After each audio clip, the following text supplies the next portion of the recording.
Hi, welcome to the Gen AI Mastery course. The goal of this course is to take you from a beginner Gen AI user to an expert user in 7 sessions. My name is Lucky from Gen Educate. Let's dive in. Now we're looking at the high fidelity loop. And what that is, I'll break down as we go. But the key skill that you're developing in this third practice is prompt patterning. And what that means in very simple terms is using examples to personalize or customize generative AI content. So the word prompt patterning makes it seem complex. It's not. You just give generative AI some examples to use, and that way the style of the content would align with that example that you've given generative AI. Again, we have a workplace scenario here where someone wants to write an email to the CEO, but they want the email to sound like them, and they have their own personal executive minimalist writing style. For your own writing style, you can either give generative AI some of your previous writing, and it would identify your writing style that you can then use to prompt generative AI. Or if you know your writing already, you just ask generative AI. And then again, like I said, you will add more detail than we're doing on the course. Now, it's the beginning approach, the pitfall, what not to do or how not to do it.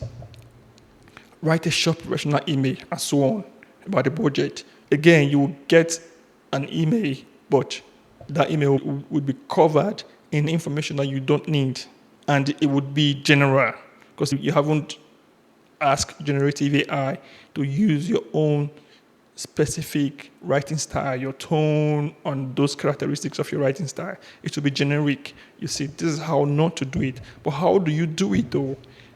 The expert progression. The first step is giving generative AI the examples. Here, you can be selective. You can give it the examples that you really want to reflect what you want to create, the pattern you want to create. Here, we're just focusing on 2 areas, brevity and tone. Study the brevity and tone. But if you want more characteristics of your writing, you can ask generative AI here in the first step. And the second step is you adding the human touch with the chain of thought approach. Here we are saying first, list the 3 most critical budget figures from our Q3 report, which was the previous report. Now we're looking at creating an email for Q4 report. This makes your content human. If you do the first step and the second step, you're creating it in your own writing style. And now you're doing something that generative AI would not do normally. So here it might be to list critical figures, but if your context is different, just think, what would generative AI not do normally except I ask generative AI to do it? That's what the second step is about. And then after that, it says, second, explain why this matters to the CEO. So you're using chain of thought, do X, Y, Z, then move on to 1, 2, 3, then do ABC. When you do it that way, it has the human touch insofar as it's using your writing style. It can never look like what generative AI has done, even though it's been done by generative AI, because you've put so much of you in the process. And the third step is more human touch, basically. Now, using the style pattern and logic above, that is step 1 and step 2, draft the email to the CFO regarding the Q4 budget. You see what you've done there? You've put a lot of you in the steps 1 and 2 before doing step 3. Step 4 is the responsible GenAI check. This is the draft after GenAI has created it. You can embed this into the prompt, but sometimes it's just good for you to check it yourself at the end. And we normally advise on the course that whatever you create using generative AI, as much as you learn this prompt engineering and all the skills, you still have to check it. You can't create any content on generative AI and use it directly. I mean, checking it even helps you see how good you've become. Even if say you've created content and you've checked several times and you've seen that it's perfect, you don't need to edit anything, you still keep checking it because it's generative AI. You still keep checking it. You get to a point, you get really confident and you feel like, I don't need to check it. Nope, you always check because anything can happen and the tools, they keep changing. Now that we've talked about that, let's move into the practice for the third activity. For the third activity, you already have the scenario and the expert progress. For this activity, if information is given to generative AI, it will use that information. But if you just say to write the email for the budget without much information, it will just use what it has. For example, here, it just says to write a short professional email to the CFO about a quarter four budget for the project. Generative AI do not know about a quarter four budget. But if you give it the information about a quarter four budget, it would use that to create where you would have the content. But here, for the expert progression, I've already done the expert. You will see the steps already done here. But if you see here, I did not add the personnel. If you've already used the same generative AI thread and you've given it your personnel already, you don't need to add a personnel here. However, if you haven't, if it's the first time, then you will have to add a personnel there. Because I've used generative AI before, even though I haven't kept the thread, let's assume that it will be able to still use some of those personnel from before. And let's see what happens. While that is running, let's check the first one. Now, the first one here, because you've given it a prompt to write a short professional email to the CFO about a budget, it's made up an email because it doesn't have much to work with, which is a disaster.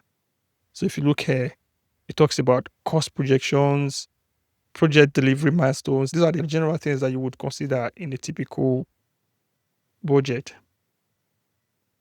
But then when you customize or personalize it to your organization, you might not need to look at this. It just made that up because it doesn't have much to work with, which is what you shouldn't do. Whereas here is how to do it. You will see the things that we ask for specifically. 3 things that we ask for, it's been done. You don't need to edit it anymore. If you look at it, we ask for, if we go back to the prompt, first of all, it says to write a professional email, and it says executive minimalist style. That's where it started. That's the task. But down here, you see what was required. First, list 3 most critical budget figures. And secondly, it says to explain why they matter to the CFO before creating the email. So that chain of thought, you've seen it here. So if you look at these and put everything in an email, send it to the CFO, and you've used your own tone, your own executive minimalist tone, you will see that it looks human. For example, the first part, let's look at it. Bullet 1, the most critical Q3 budget figures. So most people wouldn't expect the generative AI to make that up because you've given it the information, it's used it. And it also says something here. It doesn't have the report. So you just use the figures you gave it. So ideally, you should put a report there. But then without the report, with just the few notes, you have specifically the 3 areas from those notes. With a report, you will have more. And secondly, why it matters is explained. And then before the email, you can see here, you don't have to do anything. Everything is being done up to point, which is the goal. The only difference here is that you need to add a report if you want more, or if you just want to limit it to the discussions we have in a prompt, then this is what you want. Again, for the 3rd time, you can see how specific the content is. There's no hallucination, there's no lie, there's nothing that you have to take out. The only thing you have to edit out here is just the sentence. Once you take out the sentence, you have everything already written here. It's specifically to the context what you need. You see, which is what we're trying to do. And we're trying to avoid something like this that doesn't really say anything, that is just general, which is how not to do it. But thank you very much for staying to the end of this session. And I'll see you in the next session. Have a good day. Thank you.